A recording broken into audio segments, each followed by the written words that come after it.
tous ses états.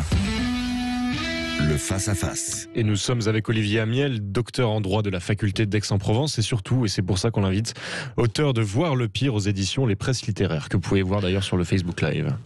Bonjour Olivier Amiel. Bonjour André Berkos.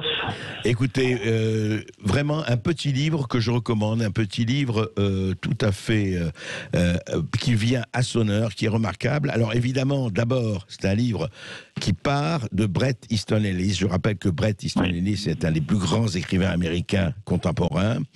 Je dirais que sans du tout comparer l'univers, je sais pas si ça...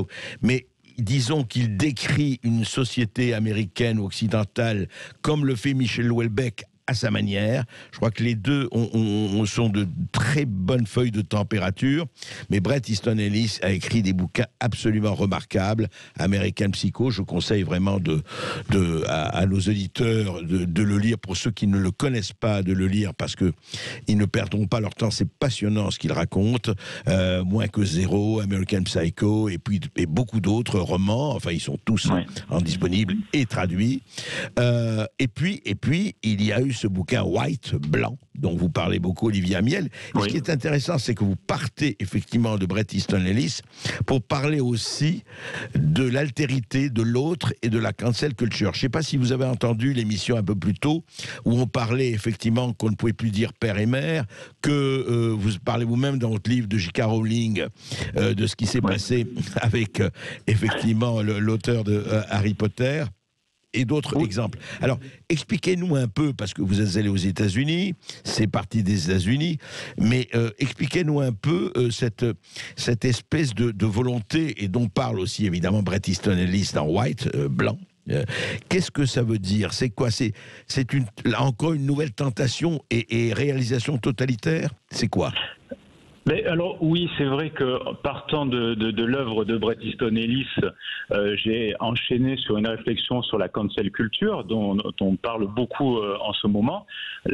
Pour remettre les choses au clair, la cancel culture, c'est quoi? C'est la pratique militante et idéologique qui consiste à viser un artiste, une œuvre culturelle ou même un simple individu pour l'effacer, le censurer, l'interdire, voire même le bannir, parce qu'en fait, il ne pense pas comme l'idéologie dominante qui s'autoproclame comme progressiste et qui est défendue par les gens qu'on appelle les woke, ça vient du verbe anglais awake, donc éveillé, c'est-à-dire les personnes qui seraient les seules à être éveillées et conscientes des discriminations raciales, de genre ou contre les minorités.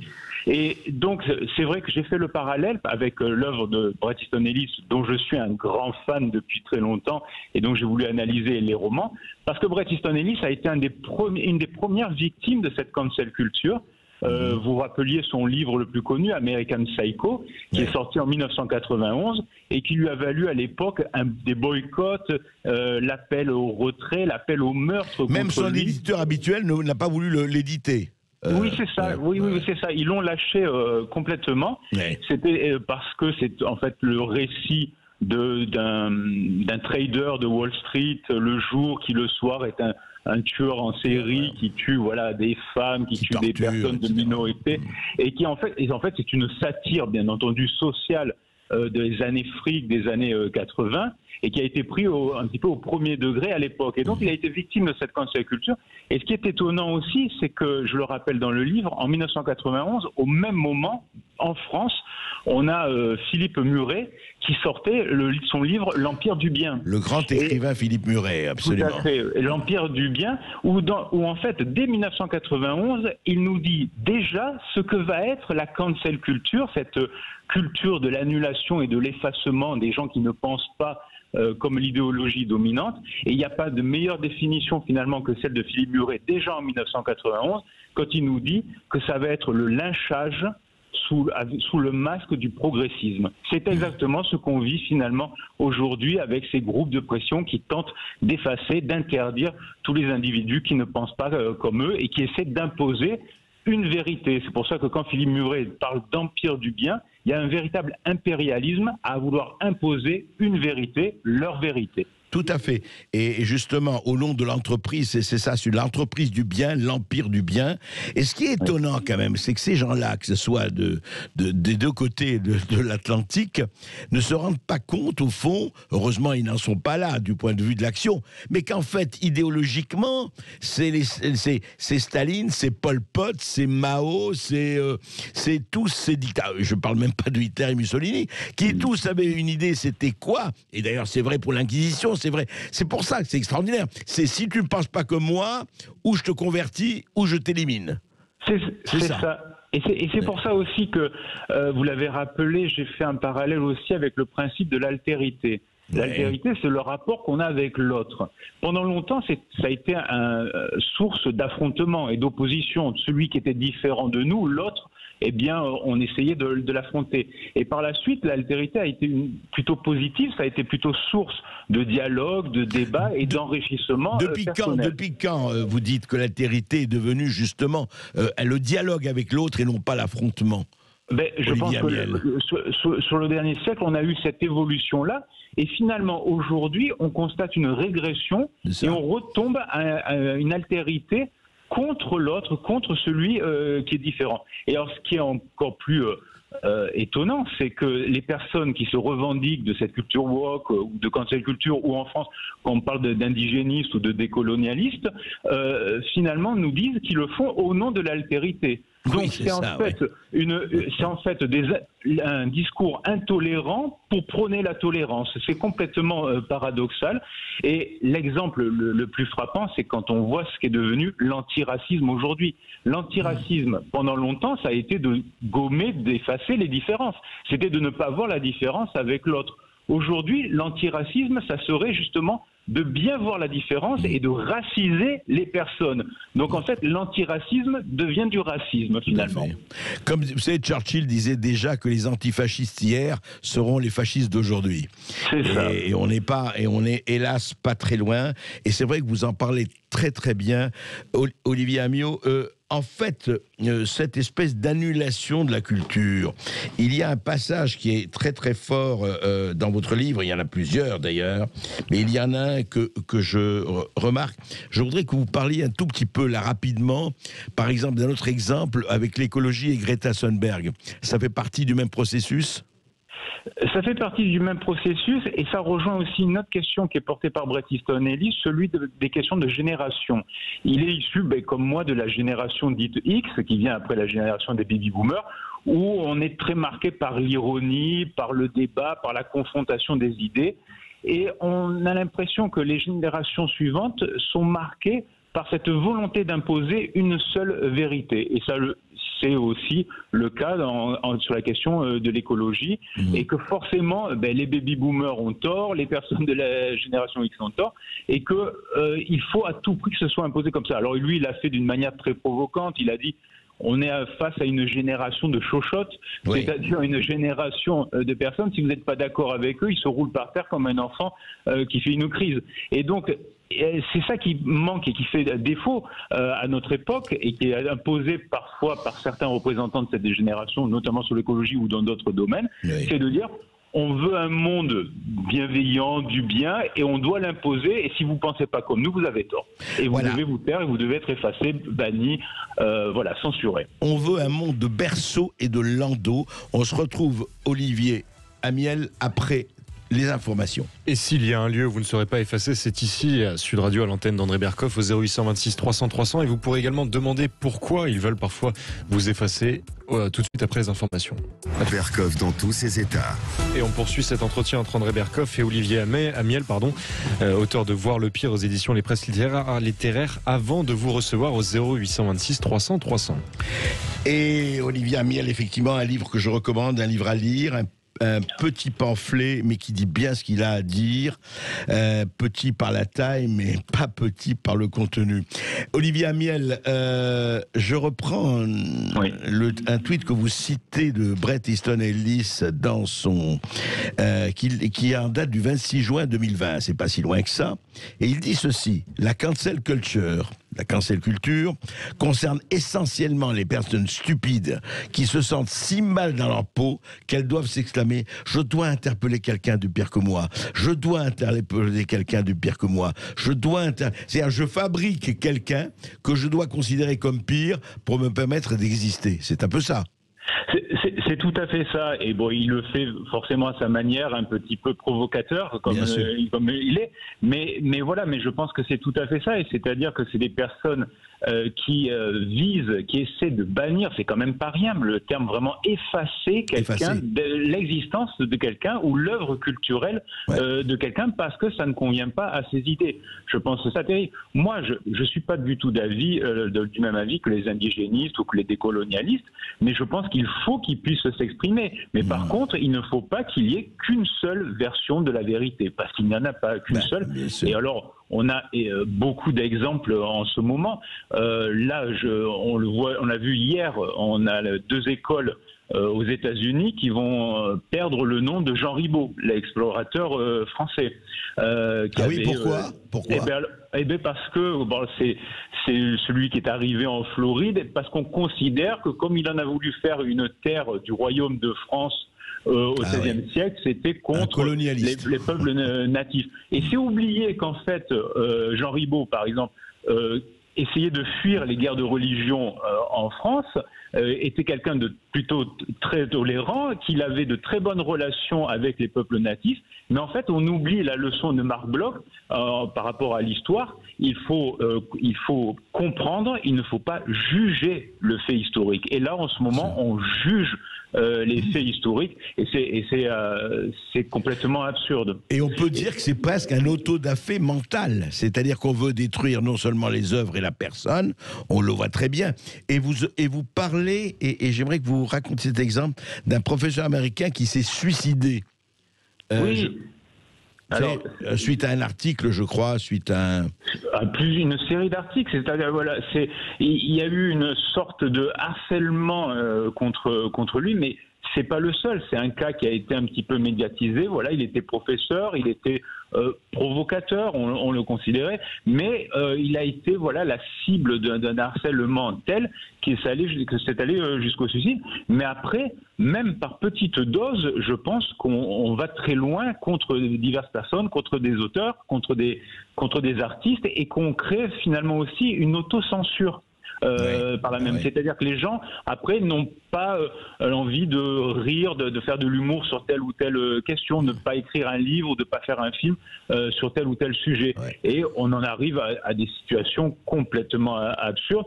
Hier, Disney+, la chaîne de Disney, a décidé de mettre un avertissement avant des épisodes qu'ils rediffusaient du Muppet Show. Vous savez, avec les petites marionnettes de Kermit, de Bambi, et même de Bambi et de Cendrillon. Et voilà, et alors sur le Muppet Show, c'était hier, je ne sais pas, en expliquant que des communautés pouvaient être discriminées. Donc je ne sais pas si c'est les grenouilles, si c'est les cochonnes, je ne sais pas, voilà, mais bon. Non, c'est sûr, on va demander au syndicat des grenouilles et des cochonnes ce qu'elles en pensent. Mais il y a une chose que je voudrais peut-être aussi revenir par rapport à la gauche française, ou à la droite. Je voudrais reciter aussi, dans votre livre, il y a vraiment des citations magnifique de Bret Easton Ellis, mais celle-là, elle m'a touché parce qu'elle n'est pas seulement américaine. Voici ce qu'il dit, et c'est dans votre livre. C'est pour ça il devenait évident, c'est pourquoi il devenait évident pour beaucoup d'entre nous pendant l'été dernier que la gauche était en train de se métamorphoser, de devenir quelque chose qu'elle n'avait jamais été au cours de ma vie, un parti autoritaire, intolérant, moralement supérieur, déphasé, privé d'une idéologie cohérente, au-delà de son refus global d'accorder son crédit à une élection, il parle de l'élection de Donald Trump, bien sûr, que celui qui ne l'approuvait pas avait gagné, du moins légalement et techniquement. La gauche était devenue une machine enragée qui se consumait, une bulle bleue qui se dissolvait. Est-ce que ce n'est pas valable au-delà de la gauche pour une certaine personnalité ou certains appareils politiques en France aujourd'hui? Oui, il y a un vrai parallèle entre ce qui se passe aux États-Unis et en France. Après, il faut rappeler que Bret Easton Ellis, et notamment dans White, dans son livre, rappelle que la gauche, c'était son côté dans l'allée de l'Église. Il reconnaît que voilà, mais qui ne la reconnaît plus telle qu'elle est aujourd'hui, avec cette cancel culture. Comme beaucoup de gens de gauche d'ailleurs, Olivier Amiel. Alors, aux États-Unis, finalement, ils s'y sont réveillés un petit peu tard. Je pense qu'il y a eu des calculs politiques qui ont fait que ça leur servait bien.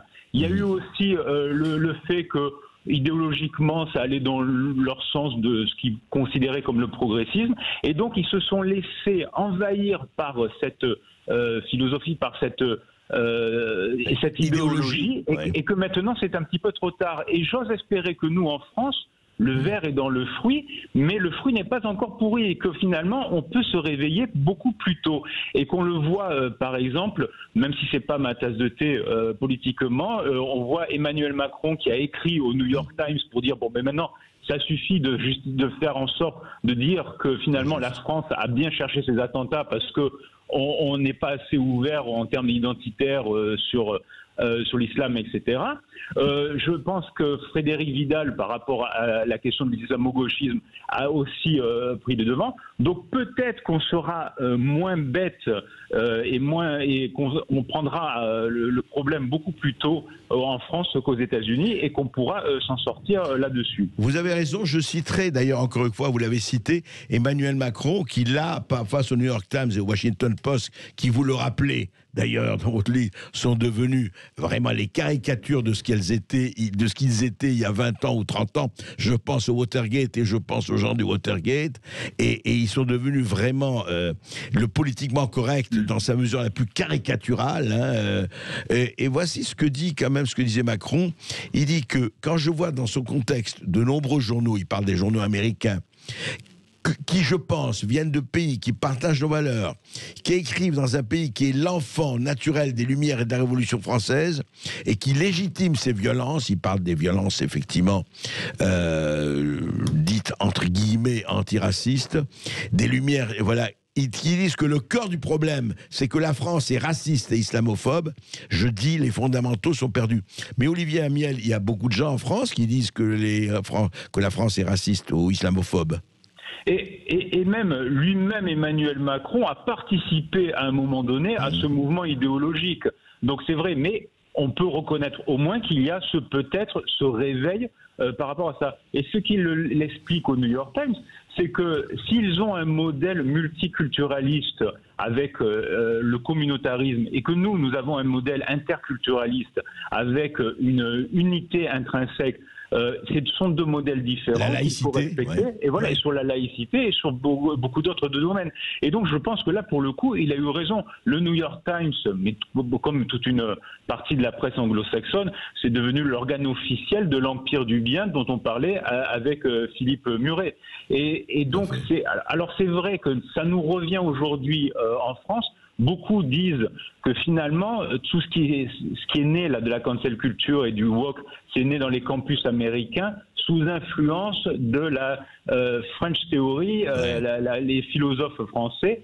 Alors, je me souviens que vous avez invité il y a quelques jours deux universitaires fondateurs de l'Observatoire du décolonialisme, et qui expliquaient que c'est pas vrai, Foucault, Barthes, d'autres n'ont pas fait en sorte qu'on exclue des personnes, qu'on efface et que ça a été une mauvaise interprétation, une déformation de leur pensée. Mais le problème, c'est quand ça revient en France, c'est-à-dire que déjà ça a été déformé, ça a été le sens originel de cette philosophie. Elle a été déformée en Amérique, ouais. Voilà, elle a été mâchée, et en plus elle est mal recrachée aujourd'hui en France. Et là je rejoins Pascal Bruckner quand il nous dit, mais quand j'entends par exemple Camélia Jordana et sur la question de la déconstruction, c'est un peu Martine qui fait de la trottinette en citant Jacques Derrida. Oui, mais c'est comme l'autre qui pensait que Claude Lévi-Strauss est une marque de jeans. C'est un peu le même acabit. On se retrouve juste après ceci. On se retrouve tout de suite avec les auditeurs de Sud Radio. Absolument, les auditeurs qui nous appellent et qui vous appellent, André Berkoff, au 0826 300 300 pour réagir au sujet du livre d'Olivier Amiel sur la cancel culture, mais aussi au sujet des EHPAD dont vous parlez beaucoup dans le Facebook Live. Vous parlez notamment du manque de personnel aussi, qui peut-être est lié à une situation compliquée à gérer. Vous nous appelez tout de suite après cette courte pause. Sud Radio Berkov dans tous ses états. André Berkoff et son invité Olivier Amiel. Et des questions pour vous, Olivier Amiel, au 0826 300 300 avec Alexandre de la Drôme qui nous appelle. Bonjour Alexandre. Oui, bonjour Alexandre. Oui, bonjour. Ça faisait un sacré moment que j'essayais de vous joindre sans succès. Ah, attends, excusez-moi. Ouais. Il y a des chiens qui se battent Ah, je vois qu'il y a une bagarre, à mon avis, il y a un cancel culture contre un dans la politiquement cage incorrect. On vous écoute. Alexandre, ça va, vous avez pu régler le problème? Ah bah je crois que le problème c'est réglé par un raccro. Eh bien écoutez, on va prendre un autre auditeur. Alors en attendant, avec Marc qui nous appelle de Vanves. Bonjour Marc. Oui, bonjour Marc. Juliette qui nous appelle de Paris. Bonjour Juliette. Bonjour, bon, j'espère qu'il n'est rien arrivé à votre auditeur, parce que passer après ça, c'est assez... Oui, non, il y a eu une petite bagarre de chien, mais ça Voilà, arrive. c'est ça. Bon, mais je vous appelais parce que le sujet de ce livre a l'air très intéressant, parce que le problème me semble de deux raisons, on va dire, de deux points, si votre invité peut y répondre, c'est qu'il y a des gens qui sont tout à fait conscients de ça et qui sont très intelligents et qui payent justement. Il y a énormément d'universités, des intellectuels, etc. Donc là, il y a des raisons qui nous échappent. On voit quand même qu'il y a un certain néolibéralisme qui se contente de ça, hein, le fait d'enlever les gens de la culture et de développer non pas leur liberté, mais leur individualisme, leur égoïsme. Et ce qui fait que c'est pour ça, hein, c'est ce qu'il disait, ce sont des gens qui ont un problème et qui sont donc contents d'exister, parce que quand comme un enfant, quand il n'y a que sa petite individualité, effectivement, c'est ce que ça crée. Donc ça, c'est un problème, et effectivement, il faudrait que nos gouvernants et aussi les artistes, parce que Nicolas Bedos avait eu un petit peu le courage de parler de ça, mais les autres qui sont toujours très engagés, on ne les entend pas. Or, ça les met en danger. Hein. Donc ça, c'est juste un premier point. Toujours un problème de courage. Hein. Exactement. Et donc, ça c'est un premier point. C'est-à-dire qu'il y a des gens intelligents à qui on peut s'adresser. Et l'autre point, c'est le problème de tous ces gens qui réagissent, qu'on appelle les idiots utiles, mais cette fois qui sont vraiment idiots pour le coup, c'est qu'il n'y a pas de raisonnement à avoir, on ne peut pas discuter. C'est ça qui est assez nouveau. C'est qu'on est comme c'est tout et n'importe quoi, et c'est aussi un petit peu notre source d'espoir, c'est que comme c'est tout et n'importe quoi, la logique va finir par se prendre par elle-même. Et moi, donc j'aimerais bien que votre invité réponde sur ce point déjà, parce que effectivement, on ne peut pas discuter quand il n'y a même pas d'idéologie finalement, ça va dans tout n'importe quoi. Et moi, je vous invite, Monsieur Berkoff, à faire ça, parce que je sais que de temps en temps, vous discutez avec Rokhaya Diallo et d'autres, c'est de faire vous aussi une liste, mais prendre leurs arguments, c'est-à-dire que avec leur vision du monde, le rap sera totalement interdit, puisqu'autant n'importe le vent ne peut plus être diffusé parce que c'est raciste. Quand on fait le rap, on nous dit oui, mais c'est une œuvre. Non, tout est une œuvre, donc il faudra interdire pour les messages que ça donne, et tout le reste. Juliette, un mot là-dessus. Non, mais malheureusement, je ne crois pas que ça porterait en faisant ce que vous dites. Je ne dis pas que vous avez tort, pour une raison extrêmement simple, c'est que justement le rap appartient à un camp pour eux. C'est ce qui ne veut rien dire. Mais pour eux, donc, ce n'est pas... si vous leur envoyez ce qui ne va pas dans le rap, comme ce qui ne va pas pour eux, autant n'importe le vent. Vous savez, right or wrong, my country and my friend. Donc, ça fait partie de mon camp. C'est donc le camp du bien. Donc, on ne critique pas le camp du bien. Même quand Conrad Black et autres appellent à détruire le blanc, tuer le blanc, tuer le blanc. Mais je voudrais qu'Olivier Amiel peut-être réponde justement à tout ce que vous avez dit et qui est très légitime, Juliette. Oui, alors sur la question, bonjour, sur la question que vous dites, de l'espoir qu'on peut avoir, c'est ce qu'on a dit tout à l'heure avec Monsieur Berkoff, c'est-à-dire que je considère que peut-être en France, nous allons être moins sots, moins bêtes peut-être que les États-Unis, parce que nous prenons le problème beaucoup plus tôt. Et tous les débats que l'on entend aujourd'hui, même si on n'est peut-être pas d'accord avec certains sur la question de l'islamo-gauchisme, sur la question dans les universités, sur d'autres questions, on voit quand même qu'il y a au moins en tout cas débat. Sauf que la gauche américaine et les artistes américains se sont réveillés beaucoup trop tard. Peut-être qu'en France, j'ose espérer qu'on va se réveiller beaucoup plus tôt face à ça et face à ce risque de censure qu'il peut y avoir pour les artistes.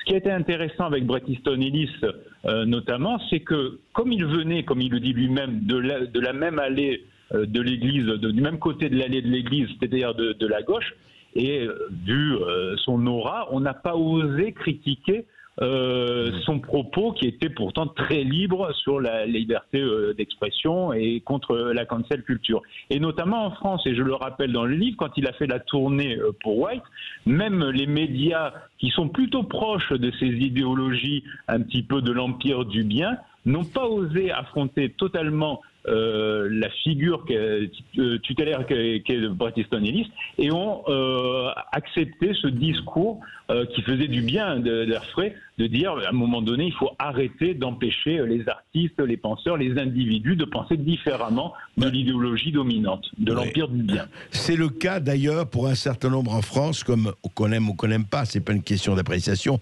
que ce soit, enfin moi j'aime bien, que ce soit Houellebecq ou Michel Onfray, qui ne peut pas être traité de fasciste absolu. C'est très difficile pour savoir d'où il vient Michel Onfray et d'où on vient tous d'ailleurs. Ouais. Juliette, vous vouliez ajouter quelque chose ?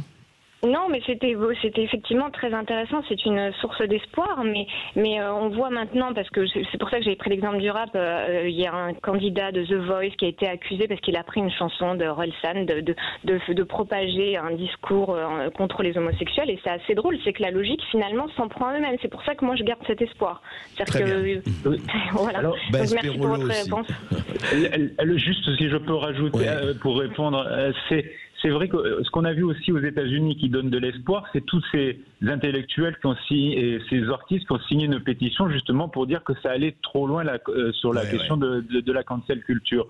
Mais le problème, ce qu'on peut faire leur remarquer, c'est qu'il faut que ça les touche à eux pour qu'enfin ils se réveillent et que finalement ils se disent « Ah oui, maintenant il va falloir limiter un petit peu ». Sauf qu'une fois que c'est engagé, le processus, c'est très compliqué de revenir. Mais donc j'espère qu'on pourra quand même se réveiller plus tôt. Mais vous savez que beaucoup de gens ne se réveillent que quand on les touche, ça les touche personnellement.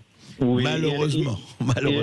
Et aussi l'auditrice parlait de Autant n'emporte le vent, mais quand on a vu que la plateforme HBO Max a voulu retirer le film 80 ans après, c'était en plus oublié que Hattie McDaniel, l'actrice, avait été la première afro-américaine à obtenir un Oscar. Voilà. Mais donc on est dans l'absurde complet. Clémence, vous avez Clémence. Ah, tu vois, la grande Clémence. Tu vois, j'ai Clémence étant là l'habitude dans le studio. Et je suis peut-être non-genré. Voilà. Et il n'est pas transgenre, Augustin Morio, je tiens à vous le dire. Michel Onfray, dont vous avez parlé, que vous recevrez d'ailleurs demain, André.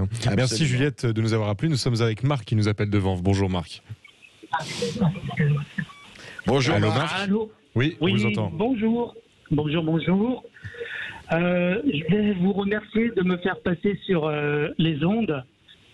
Ben, je vous en prie, Marc, allez-y, on vous écoute. D'ailleurs, je tenais à vous remercier, Monsieur Berkoff, pour toutes vos interventions, que ce soit sur Sud Radio, sur I24, vraiment extraordinaire. Merci, c'est gentil. Et ça me touche. Si je vous appelle aujourd'hui, c'est par rapport au cancel culture. Oui. Et évidemment, c'est lié aussi avec votre sujet précédemment des EHPAD. Oui. Ouais, ça fait déjà donc un an que ce gouvernement donc a vraiment mis la main basse sur la culture française. Mmh. Et elle est en train de la détruire au fur et à mesure. Mmh. En quel sens pour vous, Marc? Alors, dans le sens où, vous voyez, par exemple, à l'école, on parle plus tellement de Victor Hugo, de Sartre, de l'histoire de la géographie, tout ce qui se passait dans les années précédentes, années 70, 80. Et donc, ce gouvernement ne fait absolument rien pour essayer de réintégrer la culture. Je comprends, la culture telle qu'on la vivait et telle qui est enseignée pendant... D'accord. Et voilà, donc vous en voulez à ce gouvernement un peu de ce point de vue-là? Quand même. Hein, c'est quand même... il faut être aveugle pour pas le voir. Là où je suis vraiment encore plus indigné, c'est que tout le monde le sait et que personne ne dit rien et personne ne fait rien. Ben, vous voyez, on le dit en tout cas avec Olivier Amiel et avec d'autres, nous, mais je suis d'accord, ça ne suffit pas, il faut aller plus loin et on espère, mais d'ailleurs, on ira plus loin. Comme dit Olivier Amiel, il y a un mouvement, vous savez, il y a beaucoup de gens et on a beaucoup parmi les auditeurs de Sud Radio et autres, hein, il n'y a pas que nous, il y a beaucoup de gens qui se réveillent là-dessus et qui commencent à prendre conscience, comme vous, comme d'autres, que effectivement, il y a un moment donné où il faut savoir où mettre, je dirais, le curseur et au-delà de cette limite, que les tickets de la cancel culture ne soient plus valables. Et tout à l'heure, nous avions Alexandre qui se faisait attaquer par des chiens. Vous, c'était des bruits de baleine, Marc. Merci de nous avoir appelé au 0826 300 300. Vous pourrez également réagir et poser vos questions à Olivier Amiel après cette courte pause. Et nous avons des appels. Nous allons vous écouter. À tout de suite. Sud Radio Berkov dans tous ses états. Et André Berkov qui répond à vos interrogations au 0826 300 300 avec son invité Olivier Amiel et son très très bon livre sur la cancel culture. Mais avant tout, on va vous prendre auditeur de Sud Radio au 0826 300 300 et nous filons dans le Val-de-Marne avec Julien. Bonjour Julien. Oui, bonjour Julien. Oui, bonjour André, bonjour Augustin et bonjour à votre invité.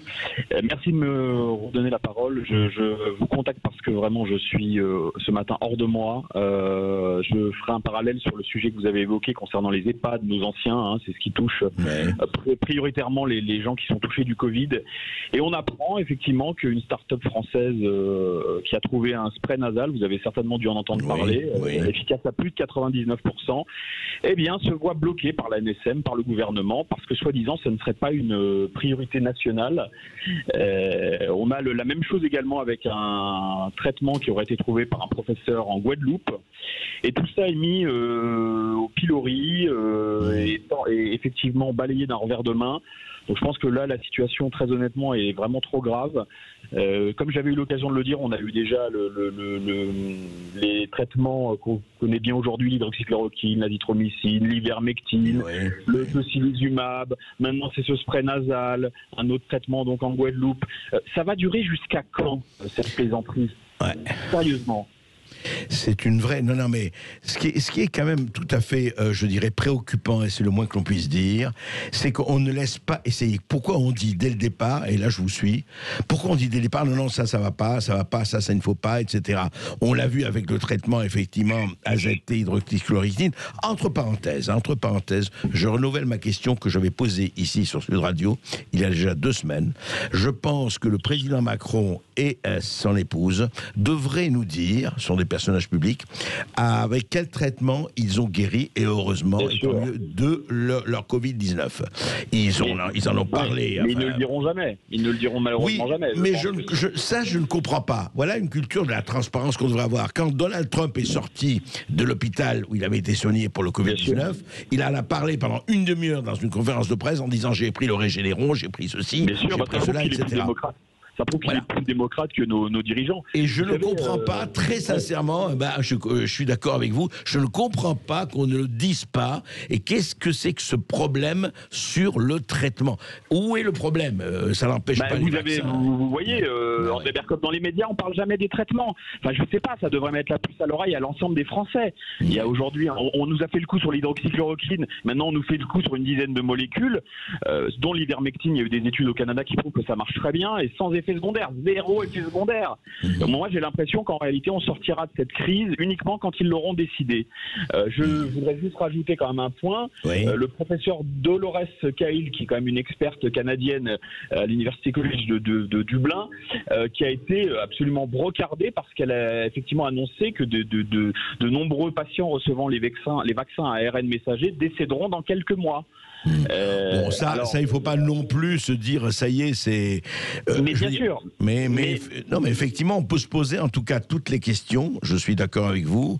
Bon, il faut pas non plus tomber, vous savez, dans l'excès de l'autre côté et de dire le vaccin, ça y est, c'est mortel. Mais moi, je suis pas anti-vaccin, je suis comme vous, André Berkov. Moi, vous voulez que je vous dise, si demain on me proposait de me vacciner, j'ai 1000 fois plus confiance dans le vaccin russe ou dans le vaccin chinois, comme l'a dit Monsieur Raoult. C'est un vaccin basique, conventionnel et qui traite pas uniquement la molécule Spike, et qui traite qui est beaucoup plus efficace sur les variants. Par un mot des médias, alors qu'on sait très bien qu'ils sont, disons, plus en cohérence avec des variants et plus adaptés à des variants. il y a un moment donné, il va quand même falloir mettre les pieds dans le plat et arrêter de défendre les vaccins Pfizer parce qu'ils sont américains. Je pense que l'euro-atlantisme, ça va 5 minutes, mais il y a un moment donné, il faudra peut-être penser à la santé des gens. Et puis on peut avoir, comme vous dites, un point de vue un peu plus large. Tout à fait, et Marc. plus équilibré et plus normal. Voilà. Merci Marc. Olivier Amiel, effectivement, bon là c'est une autre polémique sur effectivement qui n'est pas du tout du même domaine et qui n'a rien à voir. Mais quand même, est-ce qu'il n'y a pas toujours quelque part ce côté et encore une fois sans tirer un schéma vers l'autre, est-ce qu'il n'y a pas là il faut, là il ne faut pas, là on peut faire, là on ne peut pas faire, là on peut en parler, et là on ne peut pas en parler. Il y a quand même de ça. Je veux dire que on doit avoir, nous, intellectuels, universitaires, journalistes et autres, et tout le monde, doit avoir peut-être pas réponse à tout, personne n'a réponse à tout, mais avoir question à tout. Et là, on a l'impression qu'effectivement, circuler, il n'y a rien à voir. Oui, que ce soit dans ce domaine qui n'est pas dans la culture, mais qui est sur le côté médical, mais c'est toute la société en ce moment qui est sur ce paradigme de une seule vérité et que l'on doit imposer quoi qu'il en soit.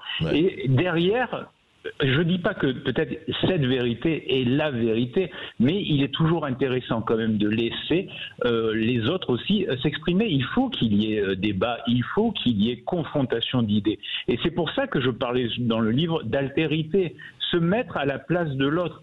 Si vous ne le faites pas, le risque, c'est que chacun, justement, reste cloisonné dans ses idées et reste enfermé dans ses propres idées. Et là, on a une vraie polarisation et une vraie fragmentation qui se crée. C'est vrai, il s'assigne lui-même à résidence dans sa propre position. Et c'est grave. Et d'ailleurs, encore une fois, vous le citez, c'est vraiment dans votre livre très, très informé et très argumenté sur la notice explicative de l'œuvre de Bret Easton Ellis. Je voudrais juste lire ce passage. C'est ce qui est terrible, l'épanouissement de l'appréciabilité. Alors, qu'est-ce que ça veut dire l'appréciabilité? L'inclusion de tout le monde dans le même état d'esprit, la soi-disant sécurité de l'opinion de masse, l'idéologie qui propose que chacun soit sur la même page, la meilleure page. On refuse les confrontations, on refuse le reste. C'est ça qui est terrible, c'est vrai. La soi-disant sécurité, l'inclusion. Comme par hasard, on a une écriture inclusive en ce moment aussi. Oui. Alors, et pour revenir juste vite fait sur Bret Easton Ellis, vous parliez de Donald Trump et de l'élection. Oui. On l'a accusé de tout en disant, oui, voilà, c'est un Trumpiste. Ce qu'il a simplement dit pendant de nombreuses années, c'était de dire que il n'avait pas voté de tout court, mais il n'était pas forcément pour Trump. Il était contre l'hystérie anti-Trump du fait qu'il y avait eu une élection et qu'il fallait respecter à un moment donné le fait qu'il y ait un résultat d'élection. Et que contre, là, il y avait une hystérie. Non, comme on n'a pas bien voté, il fallait effacer là aussi ce résultat-là. Donc de suite, il a été catalogué comme s'il était trumpiste, alors qu'encore une fois, c'est pas du tout son côté dans l'allée de l'équipe. Non, mais l'hystérie, on l'a bien vu partout et elle continue d'ailleurs. Et il y a des îlots de liberté et de non-hystérie, et c'est ici sur Sud Radio au 0826 300 300. Et nous sommes avec Romain qui nous appelle de Marseille. Bonjour Romain. Oui, bonjour Romain. Bonjour André, bonjour à tous. Je vous remercie de me donner la parole et je félicite également votre invité sur un débat qui est tout à fait intéressant et qui traduit, je dirais, tout à fait des problématiques de notre époque. Vous avez employé un terme qui est tout à fait juste, qui est celui d'hystérie. Et je pense que quelque part, la cancel culture est à la modernité ce que l'européisme est à l'Europe et ce que le nationalisme est à la nation. C'est-à-dire qu'on vit une époque hystérique, totalement dévoyée. Quand j'étais étudiant en histoire, il y a une vingtaine d'années de ça, ma directrice de recherche me disait, on avait tout un débat à l'époque dans les années 90 sur le traité de Maastricht, sur la mise en place de Maastricht, et sur l'évolution de l'Union européenne et toute l'idéologie afférente à cette construction. Et elle me disait, une phrase qui m'avait marqué, elle me disait, le capitalisme globalisé, néo-financier, avec tout ce qui était mis en place, il faut se rappeler de l'acte unique, etc., finalement est constitué de la même pièce que le communisme. C'est-à-dire que le communisme et le capitalisme financier néo-globalisé sont le pile et le face de la même pièce. Et aujourd'hui, je n'avais pas compris cette phrase à l'époque, et aujourd'hui, on en a la manifestation la plus tristement éclatante avec la cancel culture. C'est-à-dire qu'aujourd'hui, une forme de gauche, alors je n'incrimine pas toute la gauche, il y a encore une gauche républicaine qui malheureusement est de plus en plus résiduelle aux États-Unis et également en France. Elle a été remplacée par une gauche hystérique, indigéniste, qui développe ses thèses complètement folles. Et ce qui est complètement délirant, c'est que la gauche prétendait protéger les plus faibles et prétendait être l'apôtre de la diversité. Et en réalité, elle ne permet plus à la diversité de s'exprimer, qu'il s'agisse de la diversité des nations, par la construction européenne, parce qu'il ne faut pas oublier non plus que l'Union européenne cautionne les thèses indigénistes avec des financements qui permettent aux universités françaises de déployer ce genre de thèses. Donc l'Union européenne n'est jamais que le cheval de Troie des États-Unis. On se souvient qu'en 1963, le général de Gaulle, lors du traité de l'Élysée, n'avait pas particulièrement apprécié l'évolution du vote qui permettait d'être sous le contrôle des États-Unis en termes de défense. Bon, ça, c'est un autre sujet, mais c'est un autre sujet, ne nous égarons pas. Qui n'est pas non plus étranger, si je puis dire, au sujet actuel. Je suis tout à fait d'accord avec votre invité concernant ce qui se passe, c'est-à-dire qu'on a eu un phénomène d'intellectuels de l'école déconstructiviste qui a été exporté aux États-Unis et qui nous revient aujourd'hui comme un boomerang sous une forme complètement dévoyée. On est dans une époque où il y a vraiment un manque d'esprit critique. J'y vois aussi l'abaissement et l'affaissement généralisé du niveau scolaire, l'absence de la nuance, l'absence du débat qui crée de plus en plus de violence. Et ça, c'est quand même tout à fait regrettable. On est dans une époque de civilisation où alors je dis pas tous les jeunes, je veux pas faire de généralité parce que fort heureusement je connais des jeunes qui ne faut jamais trop faire de généralité, on est d'accord. Je veux pas faire de généralité parce qu'heureusement qu'il y a des jeunes qui sont rétifs à ce genre d'école qui ne permet pas le débat. Et en fait, une partie de cette gauche-là, finalement, affiche une forme de prétention qui consiste à dire du passé faisant table rase et tout ce qui était fait avant n'est pas bon. Et les jeunes aujourd'hui, par rapport à ce que j'appellerais l'écologisme et non pas l'écologie, ils préfèrent Gaïa plutôt que Chronos. Si je devais faire court. Et il y a quelque chose de très dangereux dans tout ça. D'accord. Je voudrais qu'Olivier Amiel peut-être justement vous réponde, et je pense qu'il n'est pas en désaccord avec vous. Ah mais il est même, je suis tout à fait d'accord. Oui, c'est tout à fait ça. C'est-à-dire c'est le manque de nuance. Et le terme a été utilisé par votre auditeur. C'est ce manque de nuance qui fait tant de mal aujourd'hui dans le dialogue, dans le discours. Et pour revenir à la notion d'altérité, c'est le manque d'altérité. C'est-à-dire que quand on n'est plus capable de se mettre à la place de l'autre, de le comprendre, forcément, il n'y a plus de débat, il n'y a plus de dialogue, et il n'y a plus de nuance, et on tombe dans l'hystérie. Et on tombe... Alors, les exemples sont nombreux, hein, j'en cite dans le livre, et on en a finalement tous les jours. On en parlait tous les jours. Par rapport à Jean Ribot, par rapport à Disney, par rapport... Voilà, il y a énormément... Tous les jours, on a notre lot d'exemples de cancel culture et de volonté de censure par rapport à cette idéologie. Mais oui, je suis tout à fait d'accord, c'est de l'hystérie. Merci. Voilà, Romain, je crois que Romain et Olivier Amiel sont tout à fait d'accord, et ils ne sont pas les seuls. Absolument, Augustin. Vous n'êtes pas les seuls, et vous n'êtes pas seuls puisque vous nous appelez au 0826 300 300 sur Sud Radio. On vous donnera la parole après cette courte pause et on poursuit la discussion avec Olivier Amiel. À tout de suite. Ici Sud Radio. Les Français parlent au français. Les carottes sont cuites. Les carottes sont cuites. Sud Radio Berkov dans tous ses états. Et André Berkov sur Sud Radio dans tous ses états avec son invité Olivier Amiel qui vous reçoit et vous écoute au 0826 300 300. Et je crois que nous avons retrouvé Alexandre qui n'a pas été mordu par ses chiens finalement. Bonjour Alexandre. Bonjour Alexandre. Bonjour. Non. J'avais un visiteur à quatre pattes et mes chiens n'aiment pas les visiteurs à quatre pattes qui arrivent sans prévenir. Oui, écoutez, j'ai profité d'une phrase que vous avez dite tout à l'heure, M. Berkov, qui m'a... pendant une fraction de seconde, j'ai cru que vous parliez des islamismes. Vous avez dit à propos de la cancel culture, c'est soit on vous convertit, soit on vous extermine, soit on vous tue, on vous éradique. Et ça m'a fait penser à l'islamisme. Vous pensez bien, c'est la même chose, c'est pareil. J'aimerais juste, si vous permettez, intervenir très courtement sur 2-3 petits sujets et poser une question. Oui. J'ai eu le plaisir d'écouter ce matin. Ah zut, j'ai oublié son nom. La belle rousse. Natacha Polony. Natacha Polony, que j'adore écouter. Elle est d'une intelligence et d'une finesse extrême. C'était sur Sud Radio. Ouais. Sur Sud Radio. Et sur l'émission juste avant vous, il y a un médecin qui était invité. Et juste avant la fin, l'intervieweuse lui a demandé si il pensait que le système médical, le millefeuille, allait changer après le Covid. Et il a répondu non, ça ne risque pas, puisque tout est coopté par des clans et des castes. Et en fait, c'est exactement la même chose. J'ai l'impression que les Français... Il y a 40 ans que je l'ai compris, mais j'ai l'impression que les Français ont construit ça de toutes les manières. C'est la même chose au niveau politique, dans l'administration. Et ce sont eux, les Français réfractaires. Eux ne veulent que rien ne change, surtout. Ça leur convient.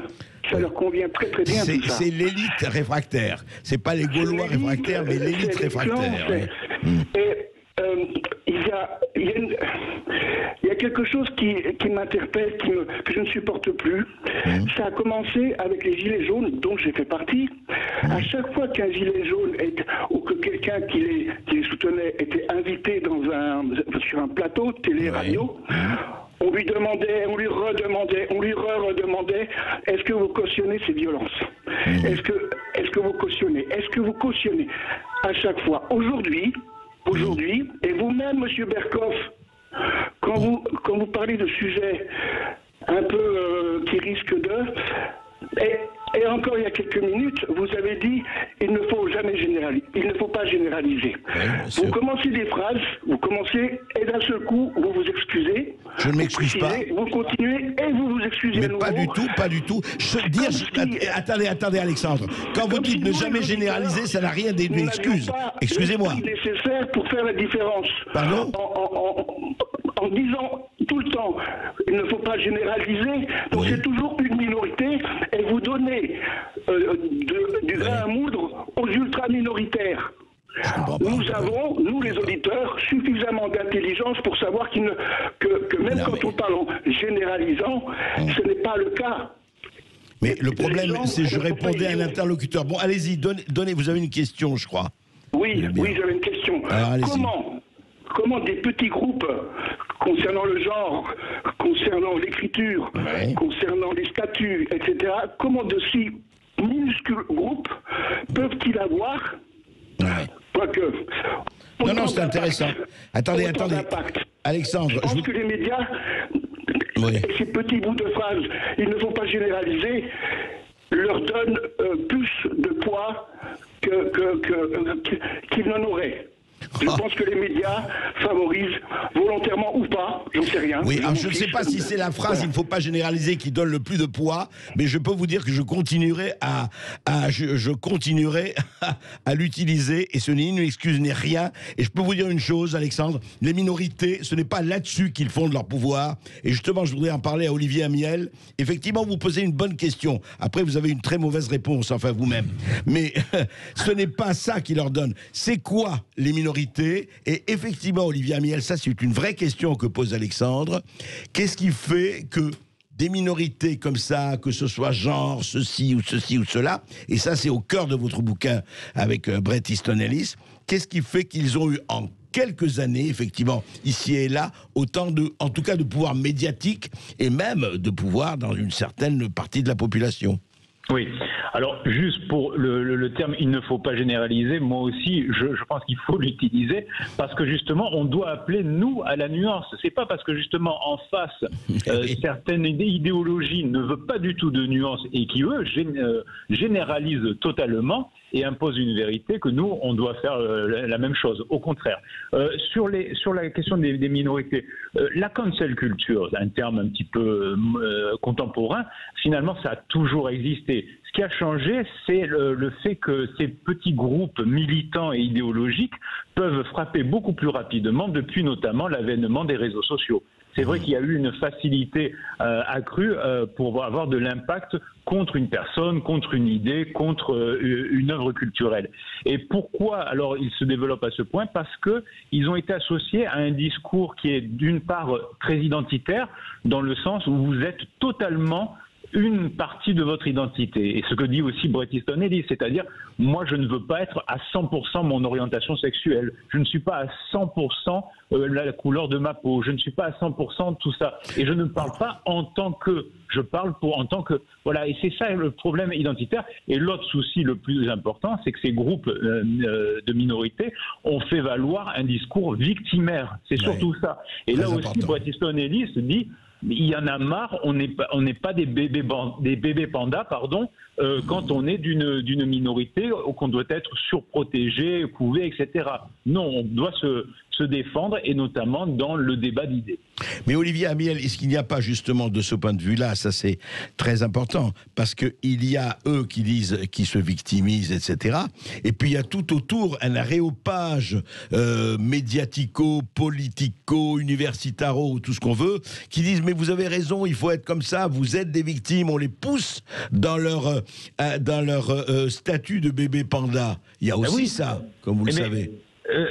Quand il a été attaqué par rapport à des personnes qui étaient dans l'hystérie anti-Trump suite à l'élection, il le dit clairement, les gens qui défendaient ce discours victimaire et des minorités, là, pour le coup, c'était vraiment des blancs privilégiés. Des riches américains. Mais bien sûr. Est et ouest, et c'était en fait les personnes les plus privilégiées, les plus nantis de la population qui donnaient des leçons de morale aux pegnos, aux gens qui votaient mal, qui pensaient mal et qui étaient... Voilà. Donc c'est tout à fait ça. C'est-à-dire que c'est ces personnes-là qui ont été un petit peu les idiots utiles de cette idéologie, mais qui aujourd'hui se retrouvent elles-mêmes victimes de la cancel culture et qui, du coup, se réveillent. Aujourd'hui, comme on le voit aux États-Unis, sur certains articles. Et en France. Se réveillent. Et en France. Mais en France, encore une fois, je pense qu'on prend le problème un peu en avance et on débat justement comme aujourd'hui ensemble là-dessus. Donc je pense et j'espère qu'on pourra éviter ça. Et on se réveille tous les jours entre midi et 14h encore, Clémence. Avec Bruno qui nous appelle de Charente au 0826 300 300. Bonjour. Oui, bonjour André Berkoff, bonjour à tout le monde et merci pour l'émission que vous faites, c'est génial. Voilà, j'ai pris l'émission en cours. Donc, je voulais vous parler encore de l'ozone. L'ozone. Alors, pourquoi on ne parle pas en France du traitement de l'eau du robinet avec l'ozone qui a eu de très grands résultats en 2014 pour le virus d'Ebola en Sierra Leone en préventif et curatif en phase initiale. Alors là, on traite bien l'eau du robinet avec l'ozone dans certains endroits et c'est peut-être pour ça que certaines régions en France sont moins touchées à condition de boire l'eau. C'est une médecine révolutionnaire avec l'ozone, c'est l'ozonothérapie, injection d'ozone dans le sang mais interdite en France et la référence à Cuba comme la phagothérapie. Et je voulais terminer, en France l'Altesse et toute sa bande nous roulent, mais attention à la surprise, l'ozone. Eh bien écoutez, on l'ozone, on transmet. On dirait presque une chanson d'Ozone avec l'écho que vous avez, Bruno. Et tout de suite, on va pouvoir continuer cet entretien avec notre invité Olivier Amiel. Alors, Olivier Amiel, on revient après, effectivement. En tout cas, Augustin, c'est vraiment quelque chose sur lequel on va enquêter. Hein. Sur l'eau du robinet, c'est effectivement une piste. Je voudrais revenir avec vous, Olivier Amiel, et encore une fois, je vous le recommande, à Voir le pire aux éditions Les Presses littéraires, parce que, encore une fois, remettre toujours les points sur les i est toujours une chose extrêmement nécessaire et encourageante. Au fond, à la fin du livre, vous en parlez un peu, et je dirais que, encore une fois, ce manifeste, je reviens toujours à White, bien sûr, et vous l'avez dit, mais je voudrais qu'on revienne là-dessus, parce que c'est vraiment fondamental. ne pas être capable ou ne pas vouloir se mettre dans la peau de quelqu'un d'autre afin de voir le monde d'une façon complètement différente de la vôtre est le premier pas en direction de l'absence d'empathie. Et c'est la raison pour laquelle tant de mouvements progressistes deviennent aussi rigides et autoritaires que les institutions qu'ils combattent. Et là, Olivier Amiel, au-delà de la culture, on le voit dans certains partis politiques, on le voit dans certaines expressions. C'est vrai que là, alors en France comme en Amérique, on le voit. Et ça, je ne sais pas, laissons le combat, on verra l'espoir de côté, mais on ne peut que constater qu'il y a vraiment rigidification, qu'il y a, comme disait l'autre, facturation, partition. Oui, alors c'est tout à fait vrai, et c'est ce que je disais au début, c'est-à-dire que au nom de l'altérité, on refuse l'altérité, on refuse de se mettre à la place de l'autre et on souhaite imposer la vérité et une seule vérité.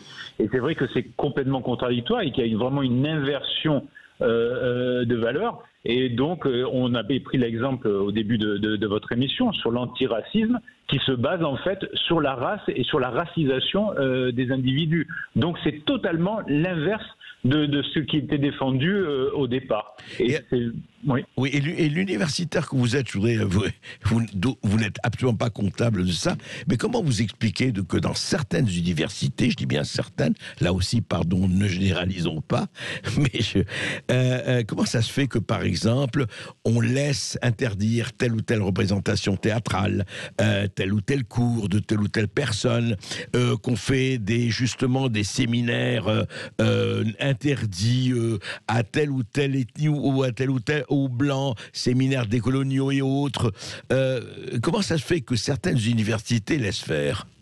Eh bien, je pense que parce qu'il y a cette inspiration nord-américaine et que souvent les choses nous arrivent un petit peu après en France et qui impacte même dans les universités. Mais encore, pour être vraiment avec cette note d'espoir, je considère que le débat qu'il y a eu autour des propos de Frédérique Vidal, la ministre de la Recherche et de l'Enseignement supérieur, prouve qu'on prend le problème assez tôt. J'en veux aussi pour preuve, j'avais vu un article concernant Sciences Po Paris avec les problèmes de réunion qui étaient interdites aux personnes non racisées et tout ça. Et l'étudiant et le représentant syndical des étudiants qui expliquait que c'était pas normal qu'on puisse pas assister à cette réunion parce qu'on était blanc, c'était le représentant de l'UNEF qui est pas réputé comme un syndicat étudiant très à droite ou très d'extrême droite. Donc d'ailleurs vous l'aviez reçu, André Berkoff. Absolument. Il y a une note, il y a de l'espoir parce que peut-être qu'on réagit assez vite en France. Eh bien, merci en tout cas, et l'espoir est là, et on continuera à chauffer dans les braises. Et on chauffe dans les braises tous les jours entre midi et 14h. Vous pouvez réécouter cette émission sur sudradio.fr ou sur YouTube, tranche par tranche. Et puis, écoutez, tout de suite, on retrouve Brigitte Lahaie, comme tous les jours à 14h, avec cette question, la virginité est-elle encore d'actualité? À tout de suite.